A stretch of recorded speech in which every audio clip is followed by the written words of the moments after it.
आप सब दोस्तों का हम हमारे YouTube चैनल पर स्वागत करते हैं। आज हम बात करेंगे किसी से चेक लेते समय क्या गलतियां नहीं करनी चाहिए हमको, कि चेक लेते समय किन बातों का ध्यान रखना चाहिए जिससे भविष्य के अंदर हमें चेक बाउंस का मुकदमा भी करना पड़े तो हमें किसी प्रकार की कोई दिक्कत ना आए। कभी भी चेक अपने हाथ से मत भरना। हो सके जो आपको चेक दे रहा है उसकी ही राइटिंग में उसी से ही भरवाएं या फिर किसी अन्य व्यक्ति से भरवाएं।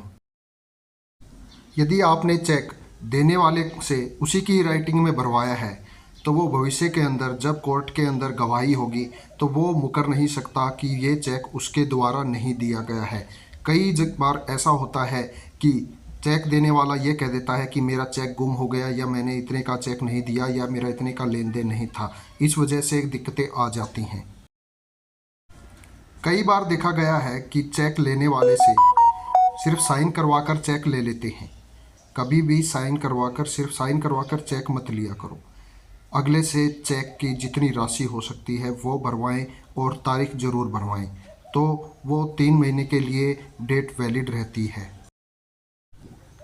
चेक लेते समय चेक के पीछे जो आपको चेक दे रहा है उसकी ही राइटिंग में चेक देने का उद्देश्य ज़रूर लिखवाएं, क्योंकि चेक के पीछे यदि उसने चेक देने का उद्देश्य लिख दिया तो इससे ये प्रूफ हो जाता है कि चेक जिसने दिया है उसी के द्वारा ही चेक दिया गया है, और जो पीछे रीज़न लिखा होगा उसी रीज़न के कारण ही अगले ने चेक दिया है। हो सके तो चेक लेते समय एक स्टाम्प पेपर के ऊपर चेक लेने से संबंधित इकरारनामा ज़रूर करें। इससे ये होगा कि वो जो इकरारनामा है वो नोटरी से अटेस्टेड होगा। उसमें एक नोटरी भी गवाह के तौर पर आप जब हो सके तब कोर्ट में जब ज़रूरत पड़े तब आपको उस नोटरी को भी कोर्ट के अंदर पेश कर उसकी अपने पक्ष में गवाही दिलवा सकते हैं। चेक देने वाले ने जो चेक के ऊपर साइन किए हैं वो उसने अपने सही साइन किए हैं या नहीं किए हैं, इसके लिए आपको जिस खाते का उसने चेक दिया है उस बैंक के अंदर जाकर उसके साइन वेरीफाई ज़रूर करवाएं। यदि वहाँ पर साइन वेरीफाई हो गए तो आपका जो चेक बाउंस है वो गलत हस्ताक्षर के कारण या भिन्न हस्ताक्षर के कारण बाउंस नहीं होगा, उसमें कोई अदर रीज़न होगा, उसके कारण ही बाउंस होगा।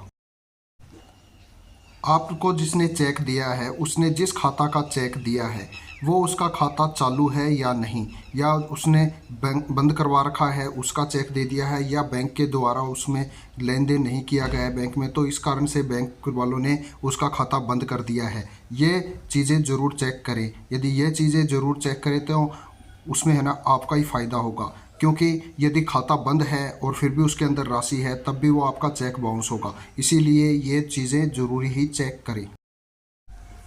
चेक देने वाले से उसका पैन कार्ड ज़रूर दें, क्योंकि चेक के ऊपर जो साइन उसने किए हैं और पैन कार्ड के अंदर साइन है, क्योंकि पैन कार्ड के ऊपर जो साइन होते हैं वो ऑथराइज साइन होते हैं, इसीलिए उसके ऑथराइज साइन आपको बैंक पर जाकर पता ना करने पड़े। इसके लिए उसका जो पैन कार्ड है वो ले लें तो भी अच्छा है, कि जिससे उसके साइन वेरीफाई हो जाए। आपने जिससे चेक लिया है उससे चेक यदि आपने अपने नाम से ले लिया और आपके द्वारा उसके खाते में किसी प्रकार की कोई ट्रांजैक्शन नहीं की गई है तो इससे बचें। आपने जिसके नाम से ही उसके खाते में ट्रांजैक्शन की है, पैसे उसको जिसके नाम से दिए हैं ऑनलाइन, तो उसी के नाम से चेक लें, तो इसमें आपका बचाव हो जाता है। चेक देने वाले के घर का पता ज़रूर लें। यदि आप शुरुआत में उसका पता नहीं लेते हैं तो बैंक के अंदर जो उसने पता दिया होगा वो निकलवाने में आपको पसीने भी छूट सकते हैं। कई बार बैंक के कर्मचारी ऐसे होते हैं कि जिनसे आपकी दाल नहीं गलती, जिस कारण आपको उसका पता नहीं मिल पाता। ये सब सावधानियां बरतकर यदि आप चेक लेंगे तो भविष्य के अंदर आपको जो परेशानियां होंगी उससे आप बच सकेंगे, और आपकी जो पूंजी है वो आपको वापस मिलने में ज़्यादा दिक्कतें नहीं आएंगी। धन्यवाद।